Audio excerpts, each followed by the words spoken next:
Welcome to the advanced class for Lime Rock. This class is called Why Drive This Line? And we're going to talk about exactly that topic, and in particular, how it applies to Lime Rock.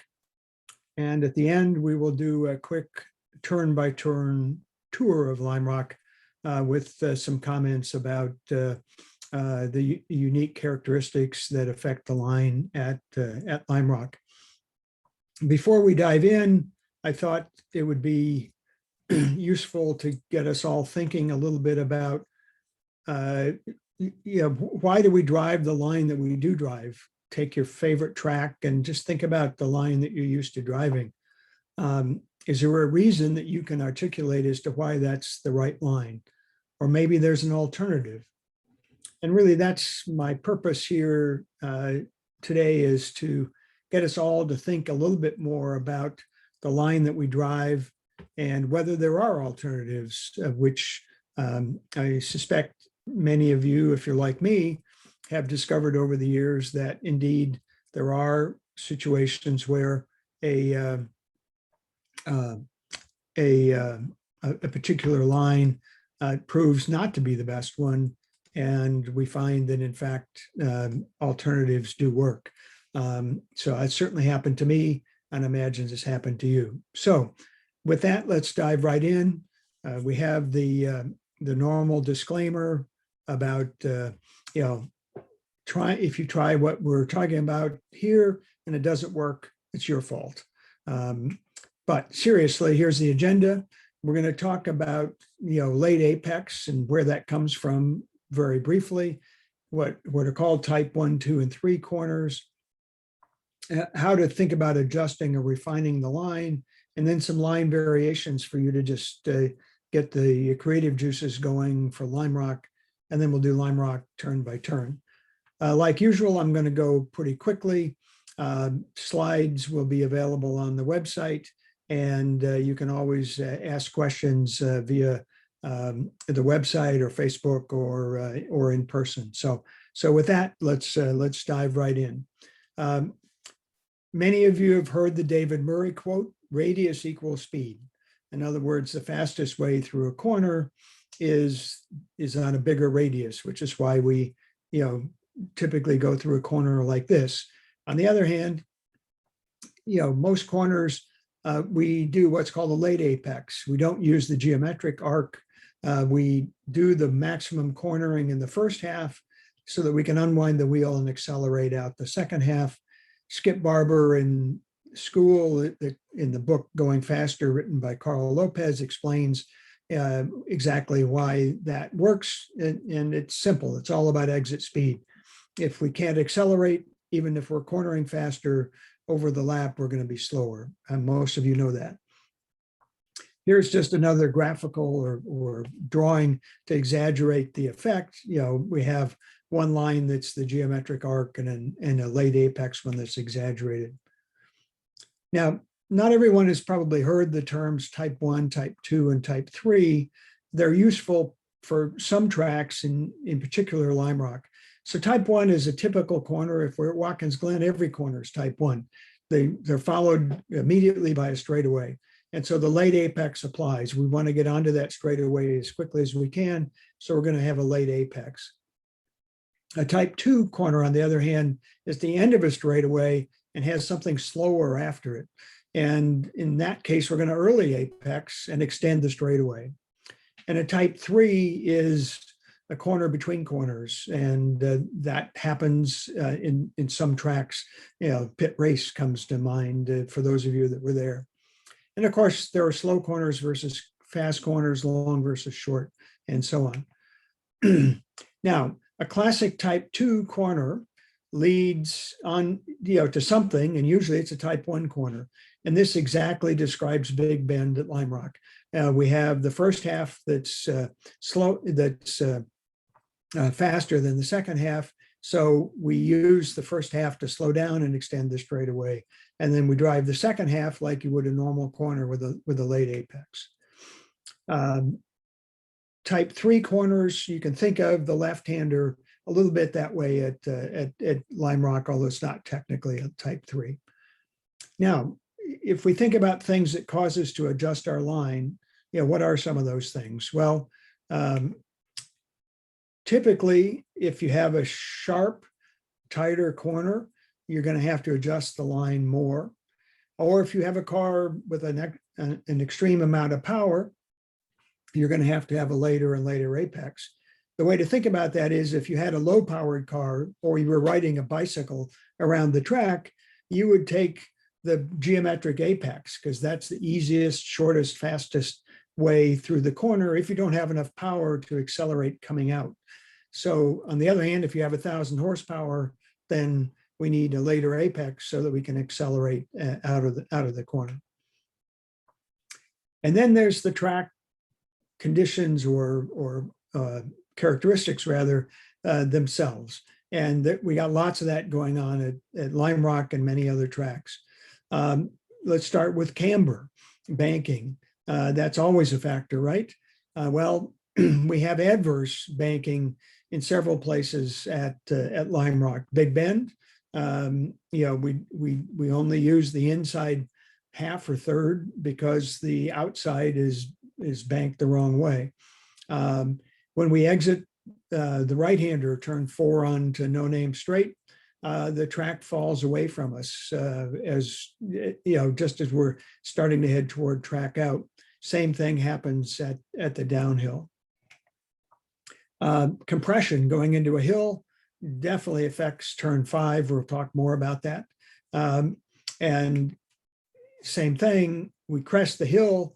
We had all that help to compress the car. Whoops, it goes away as we go over the hill, as we crest the hill. So lots of things to think about. So that's all theoretical. Let's talk about some line variations that we might think about at Lime Rock.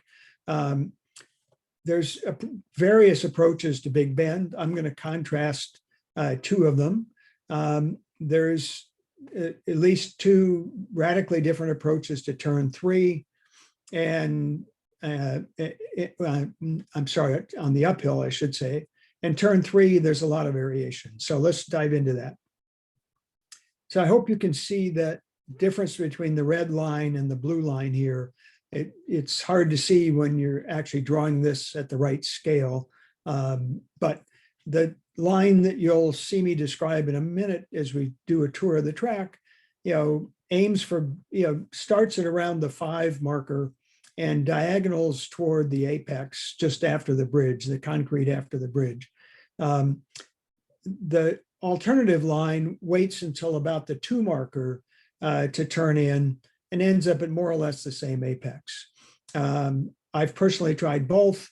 I don't find a big difference. I find that I like the diagonal slightly better. Simon Kirkby, who's the pro at Lime Rock, claims that the blue line here is a touch better. So something you might want to think about or even try. Turn 3, the left-hander, kind of a throwaway corner in some ways because it's setting up 4. Well, I've tried to highlight here 3 variations, but there's obviously more than that. The blue line, if you will, is what you might think of as a student line or what a lot of people drive when they're first learning the track. They get all the way out to track right or almost all the way out to track right before turning in for turn 3. Recognizing all 3 of these lines start at the same track out point, the curb that's just on the right here, that track out of turn 2, the exit to Big Bend. The red line isn't quite where it should be because of the GPS offset, but the idea I'm trying to show with it is that it's a typical line I would drive most of the time, which is kind of mid-track. And all these lines, again, end up at the same track out point. It's a question of how one gets there. There is an alternative shown in orange here, which is the shortest path. Just basically don't stay track left exiting turn 2 and just kind of follow the track around. We're going to end up track left anyway. Why not take the shortest path? And depending on how your car handles and how you handle it, that line could actually work. So again, something to think about. given that this corner, we can't do anything with it anyway, all we're doing is setting up the exit. And finally, let's talk about the uphill. Two radically different lines here. The red line is the traditional line that we teach and that most of us drive. But Simon Kirkby likes a line that frankly is a little intimidating, which is why I typically don't drive it. But he waits much later to turn in and uses the compression at the far left side of the track really to turn the car and then go straight up the left side of the track. And doesn't worry about the fact that, you know, he's 3 feet off the Armco alongside coming up the hill. So he claims it's faster. I haven't tested that, but he claims it is. So something to think about. So just to summarize why we're talking about this, think about the line as a learning challenge. Why are you using, you know, a particular line? Why are you using the apex where it is, and so on. Remembering that the priority is always exiting the corner. It has to be the priority. That's how we would measure whether one line was better than not, would be to measure, you know, to index at a point after that, your RPM or your speed, or to do a segment in the data analysis and figure out whether that was indeed quicker or not.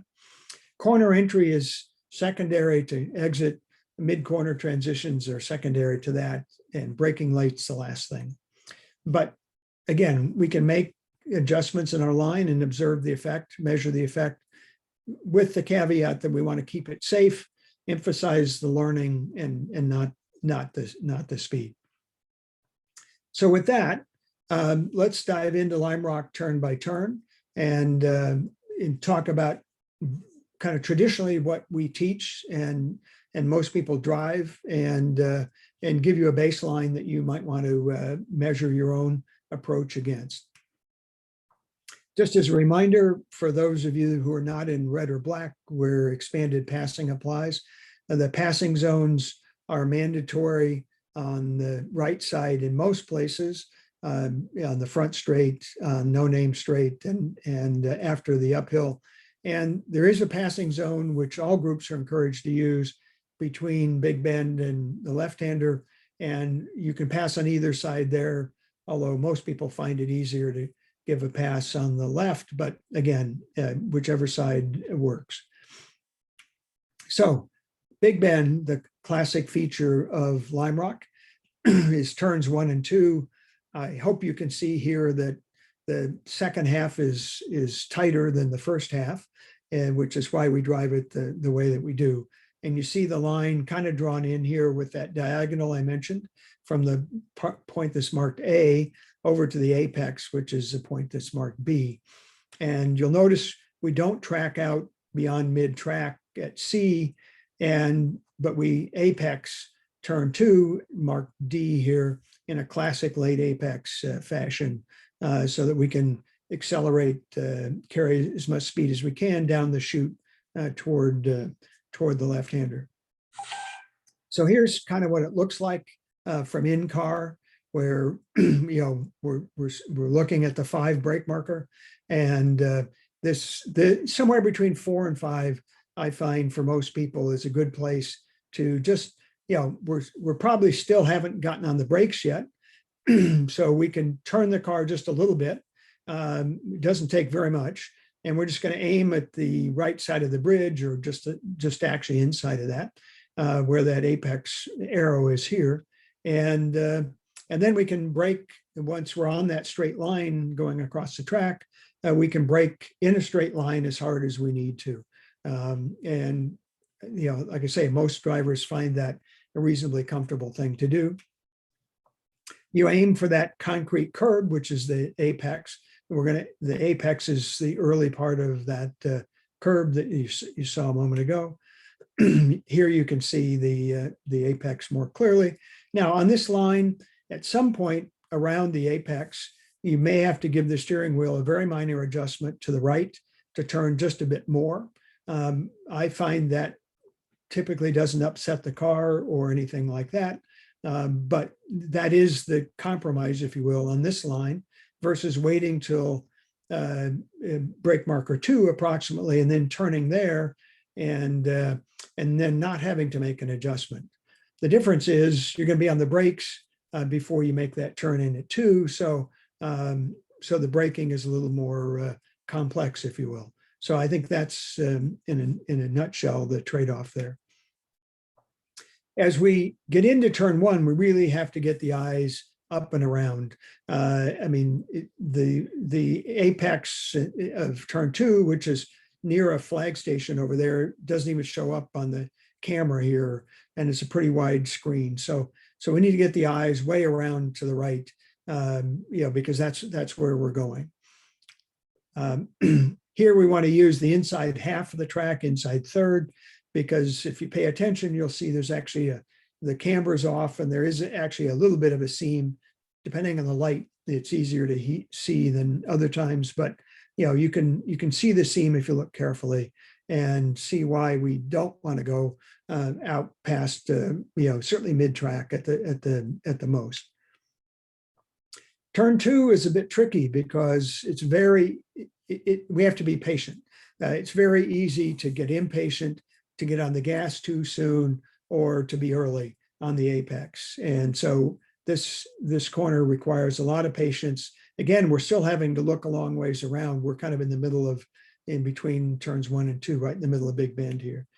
As we do exit, we can exit pretty quickly here, but we certainly do want to track out safely. And if we are tracking out too early or too fast, we do want to drive off.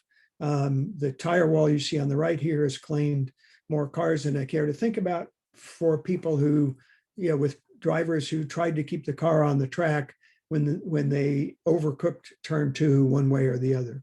And it's very easy to do. I almost made that mistake myself early on in my driving career here. So my instructor yelled at me and kept me from doing something stupid. But this turn deserves more respect than a lot of people acknowledge it for, I think. Now, as we exit turn 2, there's a nice target in front of us. The men's room is painted a bright red, and it's kind of mid-track where most of us are going to want to head to. So nice, easy target. As we start to approach turn 3, the left-hander, you can see it more clearly in this photo, but it was a nice target to get us to about the right spot. And again, lots of approaches here. Most people find a car width or a car and a half wide spacing from track right is a pretty comfortable place. This corner you can use a lot of trail brake. I find this corner the most comfortable when I get into it, what feels like too fast. In other words, if I carry more speed in here than I think I should, the car actually turns better and lines me up better for the apex than if not. So don't be afraid to experiment with trail braking and carrying a little more speed into this corner than it may feel like at first. Whatever we do in turn 3, we have one objective, and that objective is to get the car lined up with this straight section of track after the apex of turn 3. We need the car track left straight in this section if we're going to drive through onto the no-name straight properly. And it's very easy to screw that up by being early or too fast on the apex. So again, this is a throwaway or compromise corner. You have to set up the following corner. So here's that straight section again, right here, where we want the car straight. And the apex up ahead, there is a flag station that we can't see because it's buried in these trees here. But we want to be looking at that flag station and beyond it, because that flag station is a good early reference for the track out for the right-hander here onto the back straight. The apex, is the curb here is pretty tall. We want to be right up to it because there's quite a bit of a dip that's a helpful camber in close to the apex. but if we hit the curb too hard, it'll bounce us out pretty well. Could even cause you to spin the car if you hit it too hard. So it's not, it's not unfriendly, but it isn't helpful. It's not the kind we can drive on. But our eyes need to be up at the flag station and beyond for track out at this point. So the uphill. Now, we've been talking about trail braking and all that. The braking for the next 3 corners, for the final 3 corners on the track is very different. We're going to brake early. We're going to do very little trail braking, just a touch as we're turning in so that we can come off the brakes gently and back on the gas gently, because these are fast corners and we don't want to upset the car, which is why we don't want to brake hard. We want to brake much earlier than we think, more gently than we think, scrub off whatever speed needs to be scrubbed off, so that 90+% scrubbed off before turn in, maybe 98%, and turn in, do a nice smooth transition, get back on the gas. Now, again, we're going to be off the brakes right after the turn in here. Now, since this is an uphill turn, we drive it quite a bit different than you might think. We actually have turned in, as you can see here, we've turned in and we're approaching the apex. But as we get just past the apex here, into this section of the track, the track starts to go uphill pretty dramatically, right? And guess what? We can turn the wheel some more, and we should. And those of you that heard Dennis Mascio talk about Lime Rock said he had an aha moment talking to Bertil Roos many years ago, where Bertil said he did exactly this. He turned in a second time, and Dennis said to him, well, but you've always said we only ever turn in once for any given corner. We turn our hands once and that's it. And Bertil said, absolutely, that's correct. But this is 2 corners. So think about that a little bit. It's physically looks like 1 corner, but the way it drives, it's actually more like 2 corners. And so that's one way to help remember that, hey, we can give the steering wheel a little more right-hand input here, and the car will indeed respond, since the hill now is helping us. At the same time, once we do that, we need to straighten the front wheel so that as we approach the crest, we're going straight. And the more power you have, the more important that is, because the car gets light here. Yeah, there's a reason there's a chicane on the right here for the fast race cars that run here, because there were too many dangerous accidents that happened here for cars getting light going over the hill. So as we approach West Bend, kind of a classic, right-hand, almost 90-degree corner. In this case, flat, physically flat. A common mistake is for people to crab or cheat in before turn in. We want to use all the track here. Stay on the white paint all the way down the left side of the track here, or at least be on it before you turn in. And as we do turn in, like you normally would for most corners, we want to look through the apex and that track out. We can almost see the bridge at this point, so getting our eyes down toward the bridge is a good strategy here. The apex itself is a zone.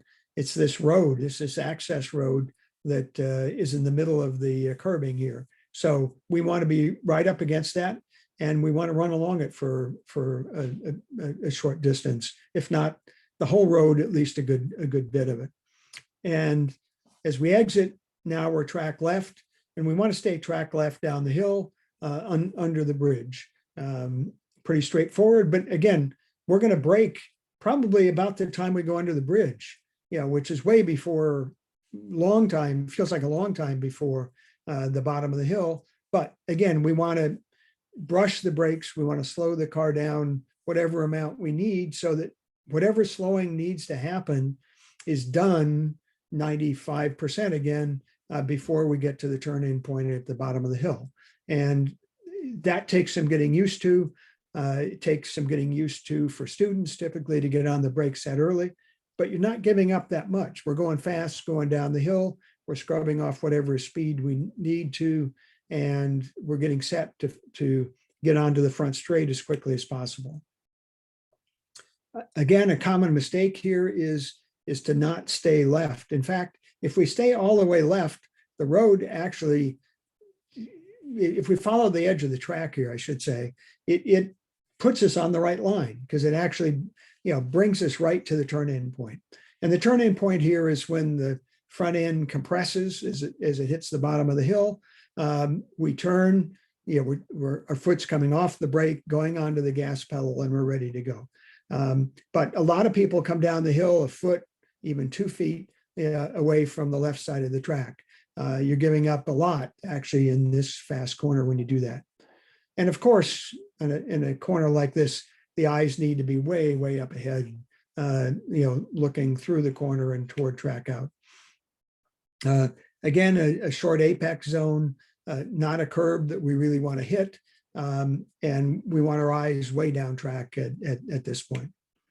So a couple of quick reminders. We talked about trail braking into big bend and the left-hander, and doing the opposite, if you will, on the fast corners, uphill, west bend, and downhill. Be aware of that camber. If you haven't really noticed that, first lap out, take a careful look at the exit of the right-hander and exiting downhill. You'll see what we're talking about. And obviously we need good reference points that don't move. There's cones in the slides here, and there are cones, there'll be cones out there on the track, but to really get Lime Rock figured out, you really need to find your own references that work for you, and ones that are permanent, so you can put them in your notes and use them not only this time, but next time. So that's it for a quick run through of why drive this line and Lime Rock turn by turn. Again, designed really more for solo drivers and advanced drivers and instructors than for students, but there's a lot here to hopefully cause you to think a little bit more about the line you drive, and hopefully allows you to have more fun at Lime Rock. Thanks for joining, and I will see you at Lime Rock.